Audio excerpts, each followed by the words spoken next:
इस वीडियो में हम class 7th English for the new world chapter number 2 stopping by woods on a snowy evening की reading comprehension को देखेंगे।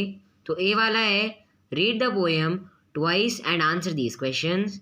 तो फर्स्ट वाला है what is this poem about.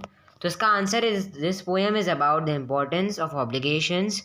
The poet says that obligations have to be fulfilled first. Second वाला है how has the speaker reach the place where he has stopped. तो इसका आंसर है he came in his horse drawn cart. Third वाला है which words in the first stanza tell you about the setting and the season. तो इसका answer है the words woods village and snow tell us about the setting and the season. Fourth वाला है the speaker mentions a person in the first stanza of the poem. How much do you learn about that person from the first stanza.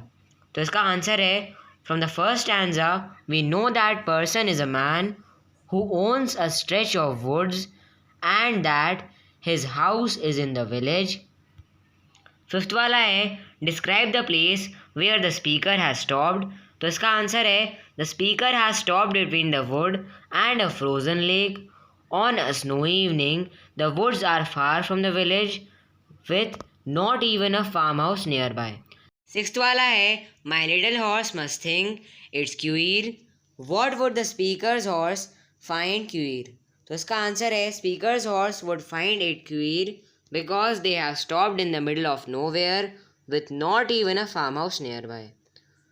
अब seventh वाला है do the words the darkest evening of the year tell you which month of the year it could be.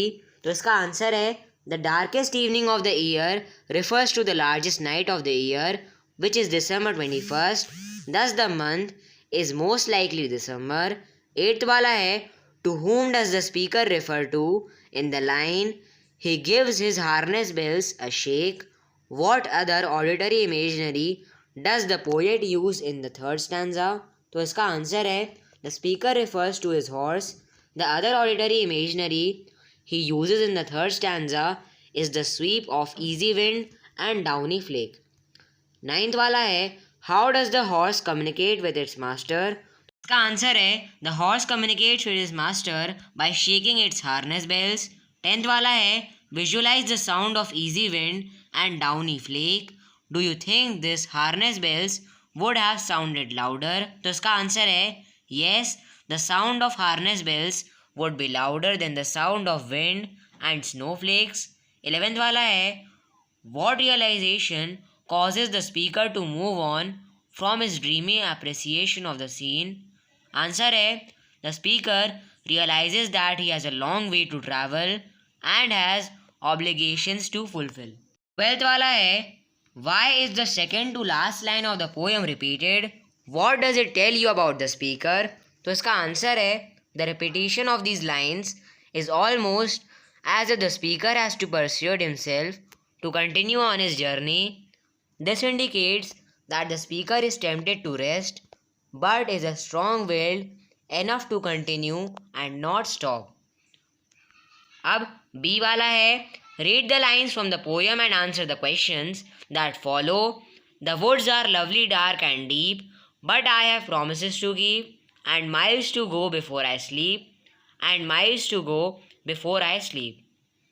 First वाला है how do these lines reflect the truth about our reality. इसका answer है in reality too, over though one is tempted to rest, one has to fulfill one's responsibilities. Second वाला है what does the phrase promises to keep tells about the speaker. तो इसका answer है the lines tell us that the poet is determined to keep his commitment. Third वाला है what does the expression miles to go before I sleep stand for. Answer है the phrase miles to go and sleep could refer to the amount of work to be completed before his sleep. They could also refer long journey before death. C वाला है discuss.